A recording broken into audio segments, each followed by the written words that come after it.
விடுங்க, ஷோவே வேணாம், விடுங்க விடுங்க, அப்போ விடுங்க, இப்போ மைண்டை பண்ணுங்க, அப்போ விடுங்க, அதுக்கு வாங்க. ஷோவே வேணாம் சார், இவ்வளோ தூரம் சொல்கிறேன், அப்புறம் நீங்கள் முடியாதுன்னு சொன்னீங்கன்னா அப்போ நம்ம மைண்டை பண்ணிக்கலாம். கண்டிப்பாக அவங்களுக்கு கல்யாணம் தான், லவ் மேரேஜ் தான் ஆகும். அதுவும் உங்களுக்கு லவ் மேரேஜ் 200% லவ் மேரேஜ் தான் ஆகும். வாய்ப்புகள் இல்லையே என் வீட்டுலலாம் என்ன அவ்வளவுதான் உதச்சு கை கால கட்டி சொல்றாங்களே. நீங்க வந்து இப்பயே கமிட்டடா தான் இருக்கீங்க, இப்பயே கமிட்டடா தான் இருக்கீங்க. படமே கமிட் பண்ணல நான் இன்னும். இதுல நான் எங்க இருந்து ஒரு பையனை கமிட் ஆகுறது? கண்டிப்பா நீங்க 200% சொல்றேன்.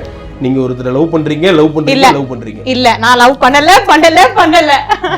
சோதனை சொல்லுங்க. நீங்க போய் ஸ்டார்டிங்ல என்ன வெட்டு கட்டினேன், ஏதாவது ஒண்ணு தப்பா வரும். இல்ல எனக்குமே அந்த லவ் மேட்டர், எனக்குமே நான் லவ் பண்ணா நான் கல்யாணம் பண்ணேன், அது ஓகே.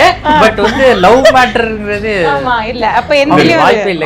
அவர் ஜாதகத்துல வந்து அது ஆப்ஷனலா இருந்தது, அதனால நான் அதை சீரியஸாவே எடுத்துக்கல. ஏன் அப்படின்னா அவருக்கு வந்து மதில் மேல் போன மாதிரி ஒண்ணு லவ்க்கு அரேஞ்சாவும் இருக்கலாம், லவ்வாவும் இருக்கலாம், அரேஞ்சாவும் இருக்கலாம். ஆனா உங்களுக்கு 200% லவ் மேரேஜ் தான். அது நீங்க ஆல்ரெடி லவ் 300% வாய்ப்பு கிடையாது, கிடையவே கிடையாது. இல்ல நீங்க வந்து போய் சொல்றீங்க. போய் சொல்றேனா? ஒரு செகண்ட்ல எப்படி சொல்லிட்டு பாருங்க. போய் நிஜமா சீரியஸா சொல்றேன். மேபி லவ் இருந்திருக்கலாம், அப்படி மேபி இருந்திருக்கலாம். இல்ல அப்படி எல்லாம் கிடையவே கிடையாது.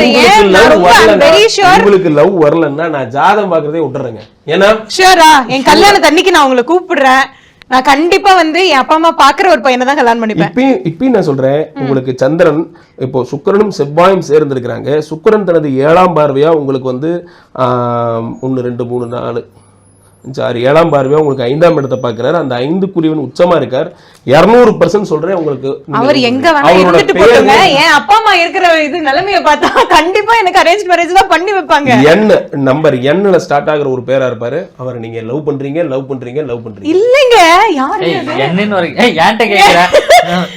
கண்டிப்பா இல்ல, வாய்ப்பே இல்ல. இல்ல இது வந்து தவறான விஷயம். இத நான் வந்து கண்டிப்பா ஒத்துக்கொள்ள முடியவே முடியாது. நீங்க திரும்ப சொல்றேன். நீங்க எத்தனை திரும்ப சொல்லலாம், என்ன ஒத்துக்க முடியாதுங்க. ஷோ வந்து என்ன சொல்றது, நீங்க பாட்டு சொல்லிட்டு போறீங்க. அதுக்கு அப்புறம் எங்க அப்பா அம்மா கிட்ட யாருங்க திட்டு வாங்குறது? அப்படி சொல்லுங்க. நான் வந்து நான் இது சொல்ல விரும்பல, இந்த கேள்வி பாஸ் பண்ணிருங்க. அப்படி கிடையாது.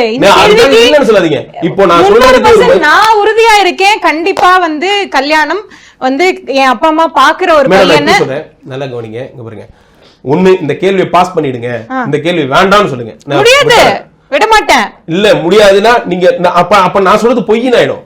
அது பொய் தான்றது நான் சொல்றேன். நீங்க என்ன பொய் சொல்றேன்னு சொல்றீங்க, நானும் உங்களை சொல்றேன்.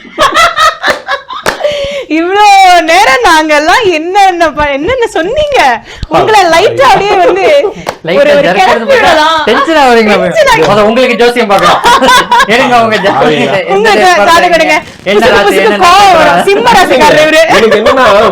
எனக்கு ஒரே ஒரு பயம் தான். என்ன நீங்க அது ஒண்ணு சொல்லுவாங்கல்ல, கவுண்டமணி செந்தில் ஒரு படத்துல சொல்லுவாங்க, வாசிக்க தெரியாதுன்னு. அந்த மாதிரி லவ் பண்ணலன்னு நீங்க வேணாம், அந்த கேள்வி எனக்கு பிடிக்கலன்னு சொல்லிருங்க, நான் வெளியே போயிடுறேன். ஆனா இப்ப சொல்றேங்க அந்த கேள்வி வேணும். ஆமா நீங்க சொல்றதெல்லாம் உண்மைதான். இப்ப நீங்க இது மூலமா உங்க வீட்டுக்கு சொல்லிருக்கீங்க இந்த மேட்டர். லவ் பண்ற பையனோட பேரு N அல்லது S அல்லது P ல ஸ்டார்ட் ஆகும். N அல்லது S அல்லது P. ஓகே, இல்லனாலும் பேரை மாத்திரலாம். அதுதான் ஃபிக்ஸ் ஆயிடுச்சு. பேரை மாத்திக்கலாம். நீங்க சொல்லுங்க பேர். இப்ப ஃபர்ஸ்ட் எடுத்தா சொல்ல போறீங்க, பரவாயில்லை சொல்லுங்க. கரெக்ட் தான். என்ன S ஆ P ஆ? அதுல 3த்துல 1.